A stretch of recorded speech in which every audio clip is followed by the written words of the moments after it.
నాగార్జున సాగర్ జలాశయం సుంకిశాల పథకంలో పెను ప్రమాదం తప్పింది. పథకంలో భాగంగా సొరంగాల్లోకి సాగర్ జలాలు రాకుండా ఉండేందుకు రక్షణగా నిర్మించిన కాంక్రీట్ గోడ ఒక్కసారిగా కుప్పకూలడంతో సుంకిశాల పంప్ హౌస్ నీట మునిగింది.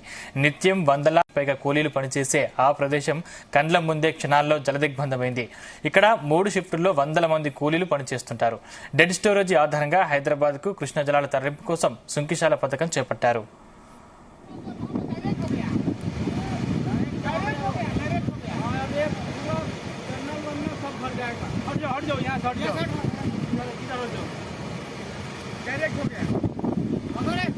పంప్ హౌస్ లో ప్రస్తుతం మోటార్ల బిగింపునకు సంబంధించిన సివిల్ పనులు జరుగుతున్నట్లు తెలుస్తోంది. ఇందుకోసం పంప్ హౌస్ లో 100 మందికి పైగా కార్మికులు పనిచేస్తున్నారు. 3 షిఫ్టుల్లో ఈ సంఖ్యలోనే కార్మికులు ఉంటారు. సరిగ్గా కూలీలు షిఫ్ట్ మారే సమయంలో ఈ ప్రమాదం చోటు చేసుకోవడంతో అదృష్టవశాత్తు ఎలాంటి ప్రాణ నష్టం వాటిల్లలేదు. ఈ నెల 1వ తేదీన ఉదయం 6 గంటలకు ఈ ఘటన చోటు చేసుకుంది. జలమండలి అధికారులు ఈ విషయాన్ని గోప్యంగా ఉంచారు.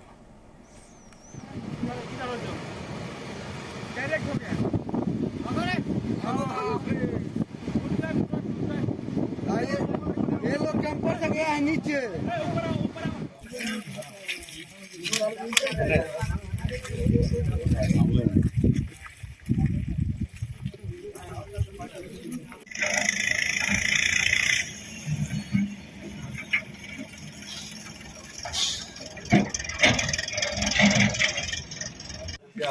అల్పులే చావుతున్నావా విజువల్ కోసం అవుతున్నా రైట్. ఇదే అంశానికి సంబంధించిన మరింత పూర్తి సమాచారం మా ప్రతినిధి జనయ్య అందిస్తారు. జనయ్య, అంటే సుంకిశాల ప్రాజెక్టు పనుల్లో భారీ ప్రమాదం తప్పినట్టు తెలుస్తుంది. అప్డేట్స్ ఏంటి? నాగార్జున సాగర్ జలాశయం నుంచి డెడ్ స్టోరేజ్ స్టేజ్ లో దాదాపుగా ఏదైతే హైదరాబాద్ మహానగరానికి సంబంధించినటువంటి సాగునీరు అవసరాల కోసం వినియోగించుకునేందుకు ఈ సుంకిశాల పథకాన్ని ప్రాజెక్ట్ ని ప్రారంభించడం జరిగింది. అయితే ప్రస్తుతం ఏదైతే హైదరాబాద్ కు సంబంధించి ఏఎంఆర్పి ప్రాజెక్టు ద్వారా పంపింగ్ చేసి మోటార్ల ద్వారా ఏదైతే అక్కంపల్లి రిజర్వాయర్ నుంచి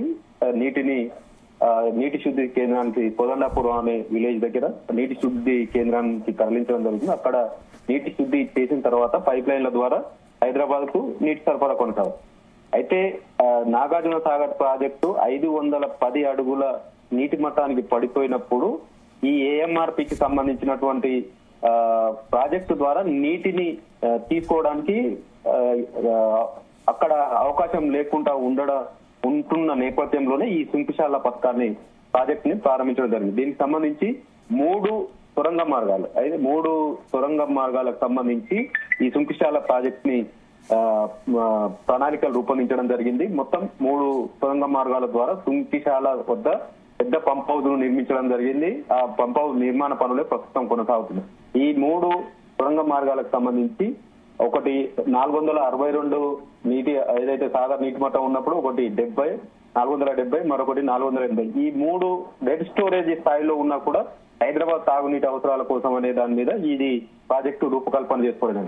అయితే 3 సొరంగాలకు సంబంధించి ఇప్పటికే పూర్తి కావడం జరిగింది. కేవలం పంప్ హౌస్ నిర్మాణ పనులు మాత్రం కొనసాగుతున్నాయి. దీనికి సంబంధించి ఈ తెలంగాణ ప్రభుత్వం బీఆర్ఎస్ ప్రభుత్వం ఉన్నప్పుడు 2215 కోట్లు ఆ పథకానికి సంబంధించి కేటాయించడం జరిగింది. 2023 డిసెంబర్ వరకు కూడా పనులు వేగవంతంగా జరిగాయి. ప్రస్తుతం పంప్ హౌస్ నిర్మాణానికి సంబంధించి నిర్మాణం పనులు చేపట్టడం జరిగింది. అయితే ఈ పంప్ హౌస్ సంబంధించి నిర్మాణ పనులకు చేపడుతున్న క్రమంలో ఏదైతే 3 సొరంగ మార్గాలు ఏదైతే ఈ సుంకిశాలకు నీటిని తరలించే సొరంగ మార్గాలు ఏవైతే ఉన్నాయో 2 సొరంగ మార్గాలకు సంబంధించి గేట్లను పూర్తి స్థాయిలో కిందికి దింపడం జరిగింది. అలాగే వాటికి ఏదైతే వాళ్ళు కూడా రక్షణ గోడను కూడా నిర్మించడం జరిగింది. అయితే 3వ పంప్ హౌస్ కు 3వ సొరంగ మార్గానికి సంబంధించి మాత్రం గేట్ ని లేపడం జరిగింది. ఏదైతే నాగార్జున సాగర్ ప్రాజెక్ట్ కి గత 15-20 రోజుల క్రితం 503 డెడ్ స్టోరేజ్ ఉండడంతో వాటరు ఇప్పట్లో రావు అనుకుని అధికారులు ఏదైతే అంచనా వేయకపోవడంతో పైనుంచి వరద భారీగా రావడం, ఒక్కసారిగా రోజుకు నీటి ప్రవాహం పెరగడంతో ఆ ప్రవాహం కాస్త ఈ వాల్కి రక్షణ గోడ సంబంధించి ప్రెషర్ ఎక్కువ కావడంతో ఆ రక్షణ గోడకు సంబంధించి ఈ ప్రమాదం చోటు చేస్తుంది. ఈ రక్షణ గోడకు సంబంధించినటువంటి ప్రమాదం చోటు చేసుకున్న క్రమంలో ఏదైతే సొరంగ మార్గంలో నిర్మిస్తున్నటువంటి సుంకిశాల వద్ద నిర్మిస్తున్నటువంటి పంప్ హౌస్ నిర్మాణ పనులకు సంబంధించి కార్మికులు అధికారులు సిబ్బంది మొత్తం కలిపి దాదాపుగా 100 నుంచి 120 మంది అక్కడ పనుల్లో పాల్గొంటున్నారు.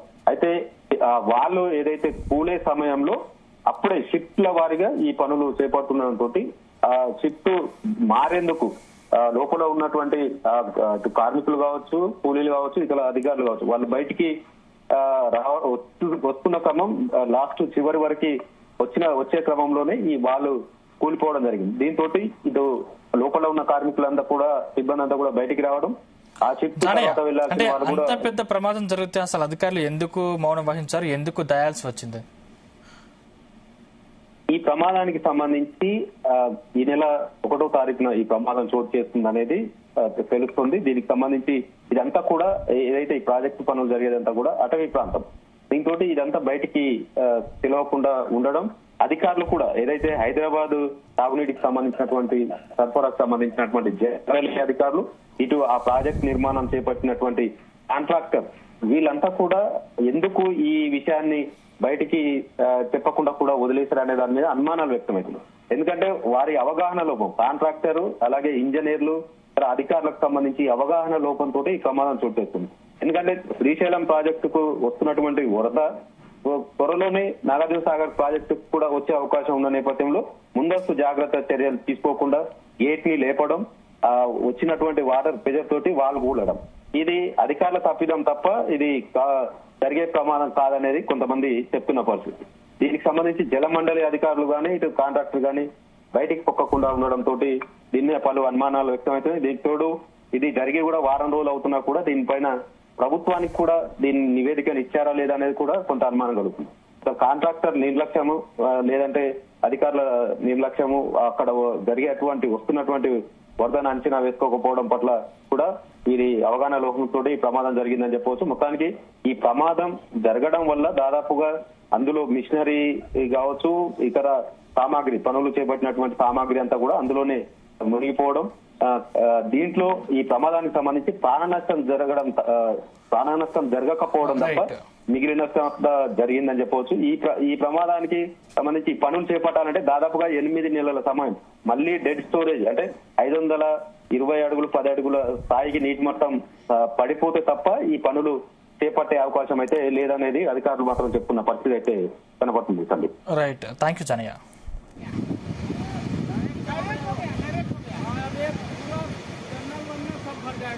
हट जाओ यहाँ से हट जाओ, डायरेक्ट हो गया।